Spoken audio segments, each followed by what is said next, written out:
وَأَن تَصُومُوا خَيْرٌ لَكُمْ إِن كُنتُمْ تَعْلَمُونَ، اور اگر سمجھو تو روزہ رکھنا ہی تمہارے حق میں بہتر ہے۔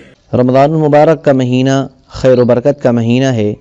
رمضان المبارک میں شیاطین قید و بند میں ڈال دیے جاتے ہیں۔ رمضان المبارک میں خاص طور پر عبادت کا اہتمام کرنا چاہیے۔ رمضان المبارک کی راتوں میں ایک رات شب قدر آتی ہے جس میں عبادت کا ثواب 1000 مہینے کی عبادت سے زیادہ ملتا ہے۔ اس رات میں حضرت جبرائیل علیہ السلام ملائکہ کی ایک جماعت کے ساتھ تشریف لاتے ہیں اور جس بندے کو عبادت میں مشغول پاتے ہیں اس کے لیے دعا کرتے ہیں اور تمام فرشتے آمین کہتے ہیں۔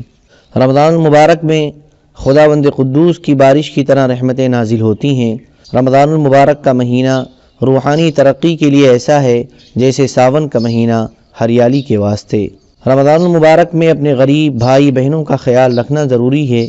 روزہ مخلصانہ عبادت ہے جس میں دکھاوٹ کا کوئی شائبہ نہیں، اس لیے حق تعالی شانہ اس کا اجر بطور خاص عطا فرمائیں گے۔